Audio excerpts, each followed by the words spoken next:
é a celebração de mais um compromisso que a gente tinha feito, desde a campanha que a gente fala na expansão do metrô, e levar o metrô para fora da cidade de São Paulo, atender as cidades da região metropolitana. Então é um passo importante que a gente dá hoje. Taboão vai ser a primeira cidade da região metropolitana a ser alcançada pelo metrô. A gente está assinando o aditivo no dia de hoje, pouco mais de 3 km de obra. A gente está falando de 3,4 bi de investimentos. A gente começa imediatamente fazendo as desapropriações. Em agosto a gente vai estar com o projeto executivo concluído. A ideia é que em dezembro a gente já inicie as obras, e obras que devem ser concluídas em 2028. Então a ideia é que em 2028 a gente possa iniciar essa operação da Vila Sônia para Taboão. E aí, óbvio, a gente vai estar interligando as outras linhas do metrô. A gente acrescenta mais 150 mil passageiros por dia. São passageiros que vão ter acesso, vão poder acessar, chegando em São Paulo, a linha 9, a linha 1, 2 e 3 do metrô. Ou seja, a gente vai ficando com o sistema mais interligado. E quanto mais interligação, mais passageiros a gente traz para o sistema. Isso é fundamental para a sustentabilidade do sistema de mobilidade, fundamental para a própria mobilidade urbana, que a gente está falando de um sistema de alta capacidade, muito mais eficiente.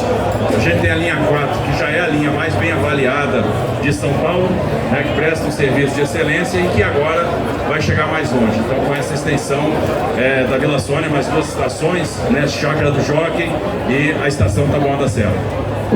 Governador, bom dia. A Via 4, né, que administra a linha Varela, ela está pleiteando um novo reequilíbrio econômico-financeiro do contrato de concessão com o governo do estado. Queria saber como estão as discussões, se vocês acham que é realmente necessário esse reajuste. Veja, todas as discussões, tem discussões de reequilíbrio econômico-financeiro que estão em andamento. Isso aí é normal em contratos de longo prazo, faz parte desse ajuste de longo prazo. Os contratos preveem uma matriz de distribuição de risco, e toda vez que alguma coisa não estava contemplada nessa matriz, gera um pleito de reequilíbrio econômico-financeiro que é analisado. Isso acontece dia a dia nas rodovias, isso acontece também nas linhas de metrô e de trens metropolitanos.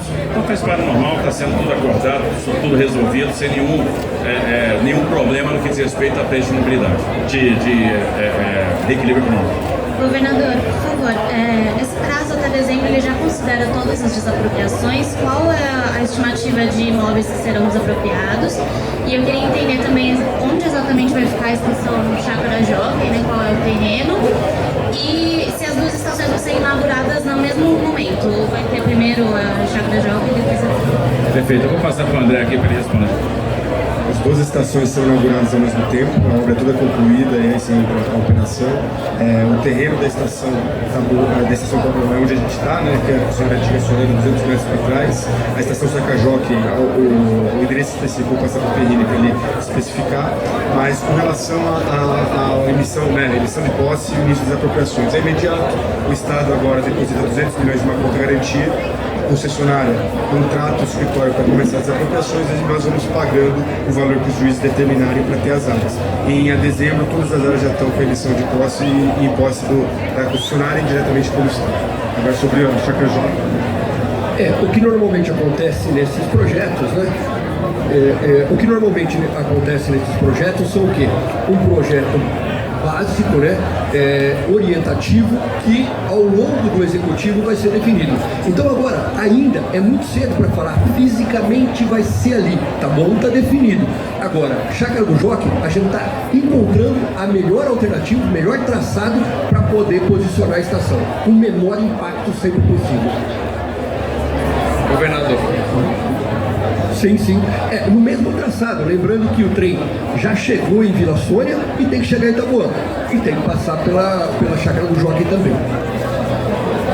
Assim, vai ser nas margens da Avenida Francisco Morato. Isso é, de algum lado, vai ser essa região. Governador, eu queria mudar um pouco de assunto, perguntar sobre o que está tendo agora cedo, sobre a compra das câmeras de segurança, as câmeras corporais. Está tendo muita polêmica, muita crítica, mas já acontecendo agora. Qual que é a posição? Como vocês estão trabalhando com isso? Bom, gente, vamos lá. Foi boa pergunta. Eu acho que está tendo muita polêmica, até entendo, e reconheço que a polêmica talvez se deva à postura refratária que eu mesmo tive com relação às câmeras no passado. Com o passar do tempo, ouvindo o comando da PM, ouvindo o dia a dia, a gente vai mudando de posição. Veja, eu não teria nenhum objetivo de fazer um programa pela metade. Vou fazer de conta que estou fazendo o programa. Não, se eu vou fazer, eu quero fazer da melhor maneira possível. Porque eu teria até legitimidade para ir na direção oposta. Porque na campanha eu fui extremamente crítico. E óbvio que na campanha você paga um preço por isso. Quando eu me manifestei contrariamente, fui extremamente criticado. Então você paga o preço político naquele momento. E jogando muito limpo para a população. Eu sempre disse, olha, isso aqui eu vou estudar, isso aqui eu vou fazer, isso aqui eu não vou fazer. E a campanha talvez seja um momento para isso mesmo. Dos candidatos que você tinha a governo do Estado de São Paulo, o único que era crítico às câmaras era eu. E com o passar do tempo fui mudando de posição e entendendo que as câmaras são importantes. Bom, uma vez que você chega à conclusão que as câmaras são importantes, vamos ver a melhor maneira de fazer a contratação dessas câmaras e como elas devem funcionar. Ora, como fazer uma contratação competitiva, como agregar novas funcionalidades, como fazer com que essas câmaras conversem com o Muralha Paulista. Observa, para quem assiste, eu tive a curiosidade de ver vários vídeos de policiais em ação. Você vê que muitas vezes o policial aciona a câmera, hoje ele já faz um acionamento, porque você tem uma gravação contínua, de baixa qualidade em termos de resolução, sem captação de som, e quando ele entra a operação, e isso está no procedimento da polícia, ele faz o acionamento e você melhora a resolução, e aí você tem a captação de áudio. Quando o policial várias vezes está correndo atrás das pessoas, ele tem que usar o radiocomunicador. Então agora tem essa funcionalidade, a câmera já funciona como radiocomunicador. Outra funcionalidade, reconhecimento facial, reconhecimento de placa, então isso agrega com a Muralha Paulista. Você vai ter uma câmera que vai ter mais autonomia de bateria, então a gente sai de 12 horas para 14 horas. Ela é acionada e funciona continuamente. O que não acontece é o registro. O registro ele acontece quando a câmera é acionada e ela tem 3 espécies de acionamento. Ela pode ser acionada pelo próprio policial, ela pode ser acionada pelo Copom, ou seja, a central faz o acionamento de todas as câmeras de um determinado perímetro para atender uma determinada ocorrência, e ela pode ser acionada via software. Então tem protocolos de acionamento automático via software, e aí esse acionamento se dá por geoprocessamento. Quando a gente vai ver o que tem de contrato comparado, a gente foi estudar, é assim que funciona, e é acionamento intencional em Vancouver, é assim em Washington, é assim em Nova York, é assim em Toronto. Ou seja, o que a gente está fazendo não tem nada de diferente de outros locais do mundo. Outra questão, sai mais barato para nós, porque 50% do contrato de TI, do gasto de TI da polícia, é a câmara corporal. E desses, 40% era o custo de armazenamento. Para você armazenar 97% do tempo de imagens que são de rotina e que acabam não servindo para as autoridades policiais, e 3% são aquelas que servem para autoridades condutoras de inquérito e processo de investigação. Então isso aí a gente está resolvendo com o registro daquilo que de fato interessa para a investigação. Tem os procedimentos padrão e aí tem uma confusão. As pessoas buscavam no edital informações sobre a política de câmeras. Não, o edital é compra de hardware. O edital é compra do equipamento e prestação de serviço. Então lá você vai ter o que requisitos técnicos são necessários para a empresa fornecer o serviço. A política não está lá, nem pode estar lá. A política é uma coisa muito maior, muito mais complexa, e o edital se agrega à política, ou seja, o equipamento faz parte da política. Então, o pessoal, não, no edital não tem isso, não é para ter mesmo, isso está no procedimento da polícia. E a gente está construindo o melhor procedimento possível, aderente ao que existe em outras polícias do mundo. Bom, dito isso, foi feito um pregão agora de manhã, 14 empresas participaram da concorrência, então nós tivemos bastante concorrência, tivemos um desconto importante, uma redução importante do custo por câmera, isso em função da própria competição. Quem apresentou o menor preço nessa concorrência foi a Motorola, e agora a gente parte para a segunda fase, que é a fase de prova de conceito, para verificar se realmente o equipamento da Motorola atende tudo aquilo que tinha sido especificado no edital. A expectativa nossa é que atenda, porque, enfim, estamos falando de uma gigante das comunicações, uma empresa muito grande, e esse é o dado de momento. Então a Motorola ofereceu a menor oferta, É uma oferta importante, com desconto importante. Então mostra que a gente estava indo na direção certa. A gente sai das 10.120 para 12 mil câmeras, a gente aumenta a quantidade de câmeras, significa que 40% do efetivo desse serviço vai estar usando câmera, praticamente 100% do efetivo desse serviço na região metropolitana de São Paulo. E, enfim, a gente vai aperfeiçoando o programa na medida que o tempo vai passando. Governador, a gente já está se encaminhando aí para o meio de junho, chapas e coligações se formando já para as eleições municipais. E eu queria confirmar com o senhor se o senhor pretende apoiar o indicado do ex-presidente Jair Bolsonaro para a chapa de Ricardo Nunes, seria o Coronel Melo. Pretendo, vou estar fechado com o presidente Bolsonaro.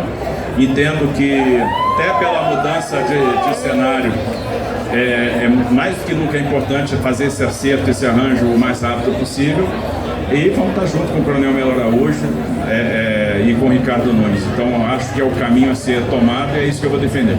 A última aqui para fechar. Governador, eu gostaria de emendar uma pergunta na outra. Primeira, sobre Rony Lessa, transferência dele aqui para Tremembé, se o governo acredita que essa transferência oferece algum tipo de risco para o Estado, tem essa discussão, né, sobre isso. E a outra pergunta é sobre o jantar mais tarde com o Roberto Campos Neto, né, ele, enfim, é criticado ali pelo presidente Lula, pelo PT, visto como bolsonarista, vai ter esse jantar mais tarde, se o senhor acredita que isso pode gerar algum tipo, estimular essas críticas, ele é presidente do Banco Central, então isso sim gera algum tipo de ruído, né?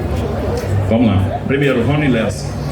Foi um pedido do Supremo Tribunal Federal para que ele fosse acolhido em São Paulo, né, e o pedido foi que fosse para o complexo de Tremembé.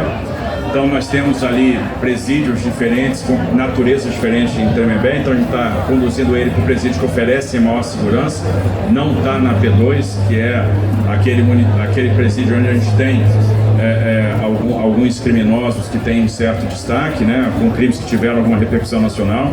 Ele está em outro presídio, né, ele vai estar na P1, que é um presídio que está apto a receber criminosos de alta periculosidade, membros de facção, vai ter lá toda a garantia de segurança.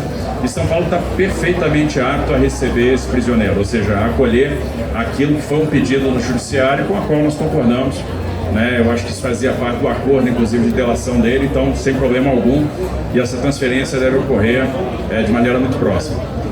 Com relação ao jantar, aí, gente, tudo que a gente faz é envolto, né, de especulações. Gente, o Roberto Campos é meu amigo, ponto.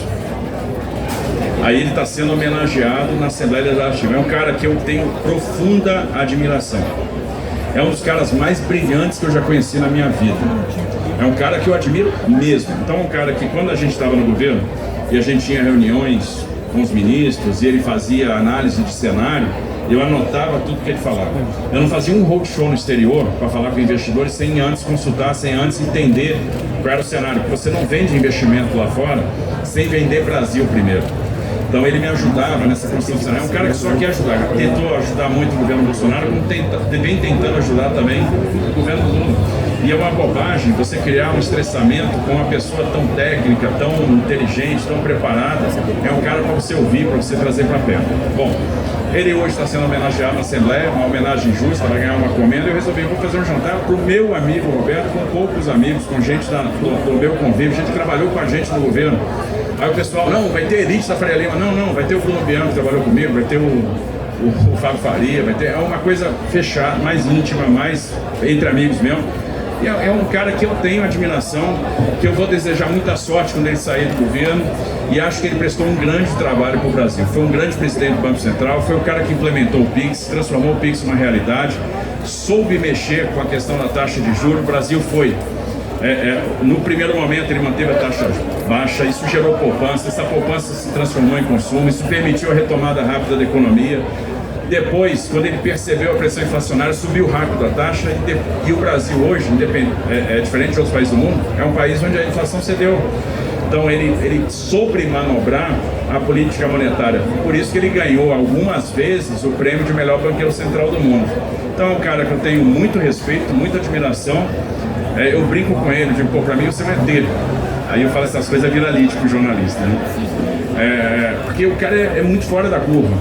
Eu já trabalhei com gente inteligente, mas o Roberto é um daqueles top 5 ali, um dos melhores que eu já vi. Então, assim, é um cara que eu tenho muita admiração, criei uma profunda amizade, um profundo respeito, tenho muito orgulho da amizade que eu tenho com ele, e isso não tem absolutamente nada a ver com política, com especulação, com futuro, com cálculo, não tem nada. É uma coisa, uma oferta de amigo, é uma pessoa que eu gosto de estar junto, só isso. E que eu vou estar junto depois que ele sair do Banco Central também, que a amizade é para sempre. Valeu, gente. Muito obrigado. Obrigado a todos. Coletiva encerrada. Obrigado. Obrigado por ter ouvido.